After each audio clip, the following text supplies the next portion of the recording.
नमस्कार. रिद्धी वॉइस स्टोरीमध्ये आपलं स्वागत आहे. पौर्णिमेचा चंद्र भाग 7. थंड, एकदम थंड. स्वराच्या अंगावर रोमांचक उठले.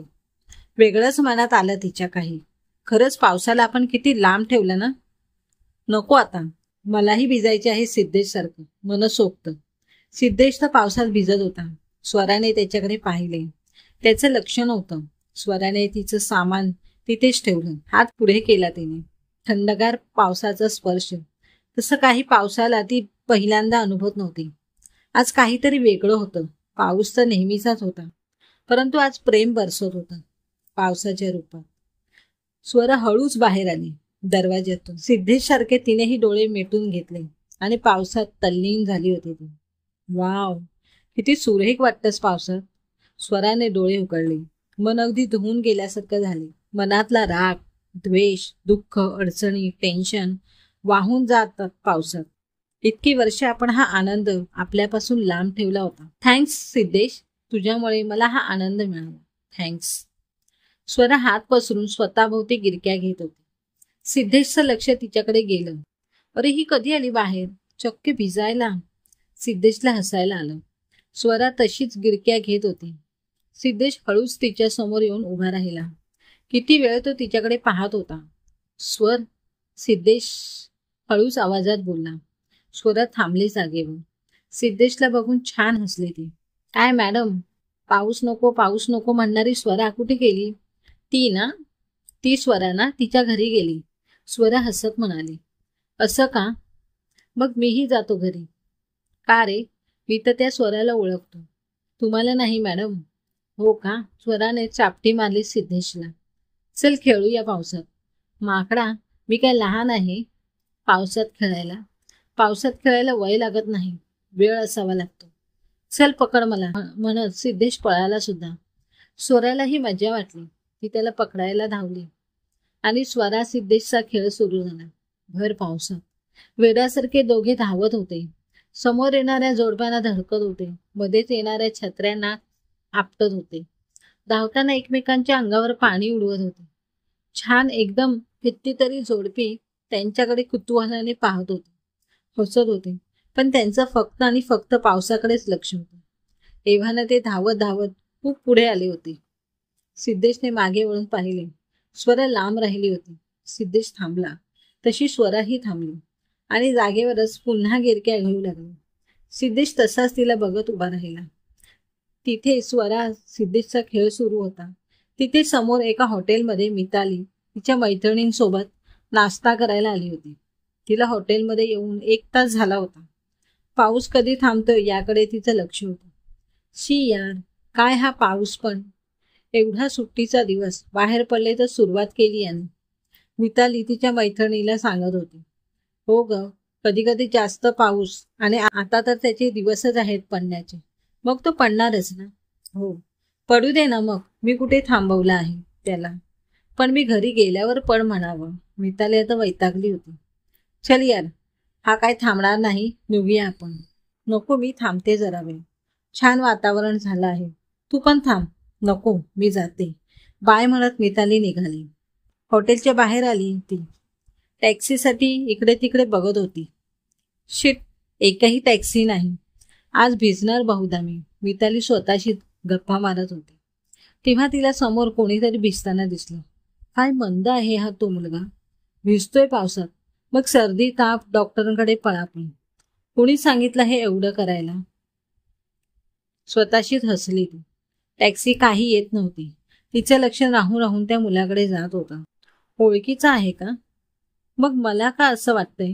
तिने निरखून पाहिलं. सिद्धेश? अरे, हा तर सिद्धेशच आहे. काय करतो इथे? भिजायला इथे आला एवढा लांब? कमाल आहे याची आता. मितालीला सिद्धेशला पाहून आनंद झाला. सिद्धेशला तिला भेटायचं होते. मध्येच पाऊस होता ना. सिद्धेश, ए सिद्धेश, मिताली त्याला मोठ्याने हाका मारत होती. सिद्धेशचं लक्षच नव्हतं. कुठे लक्ष आहे याचं? ए सिद्धेश, नाही बघत तिकडे. आणि हा सारखा समोर कुठे बघत आहे? मितालीने सिद्धेश बघत असलेल्या दिशेने पाहिले.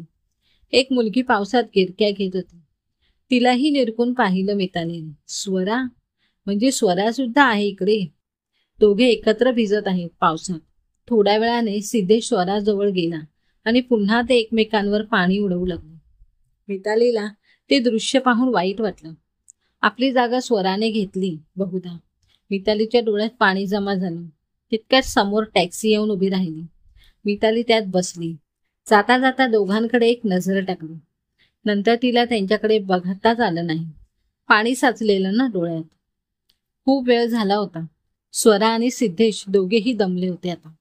पाऊस मात्र तसाच पडत होता अजून. बस झाला आता स्वरा, सिद्धेश बोलला. थांब रे, इतक्या वर्षात पहिल्यांदा मी भिजलीये पावसात. भिजूत तर दे मला. घरी नाही जायचे ग तुला. घरचं नाव काढलं तेव्हा तिला घरची आठवण झाली. हो रे, विसरली मी. आणि आता कसं जाणार घरी? स्टेशन तर लांब आहे. टॅक्सीने जा घरी. माकडा, भिजले आहे मी. टॅक्सीवाला घेणार का गाडी? घेणार ना. सिद्धेशने हात करून एक टॅक्सी थांबवली. नशीब पटकन थांबली. ओ टॅक्सीवाले, हिची छत्री हरवली म्हणून ही भिजली आहे. जरा घरी सोडता का तिला? ते ऐकून टॅक्सी निघून गेली. स्वरा कसली हसायला लागली. म्हणे नेईल घरी. आणि माझं सामान त्या हॉटेलमध्ये आहे, ते कोण घेऊन येणार? अरे हो, विसरलोच मी. चल जाऊया म्हणत स्वरा आणि सिद्धेश चालत चालत निघाले. विजा अजूनही चमकत होते. स्वराने हळूच सिद्धेशचा हात पकडला. सिद्धेशला छान वाटले ते. हॉटेलमध्ये आले ते. एक टॅक्सी बाहेर उभी होती. तो तयार झाला स्वराला घरी सोडण्यासाठी. तिने तिचं सामान ठेवलं टॅक्सीमध्ये.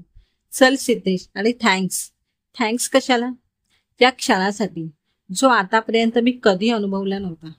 Thank you very much. स्वराने सिद्धेशला मिठी मारली. अनपेक्षित होतं ते सिद्धेशसाठी. त्यानेही तिला मिठीत घेतलं. चल bye Golu. Thanks again. I love you Rain. I love you Golu म्हणत स्वरा टॅक्सीमध्ये बसली आणि निघाली. सिद्धेशला नवीन होतं. स्वरा आपल्या प्रेमात आहे की आपण तिच्यावर प्रेम करू लागलो आहोत?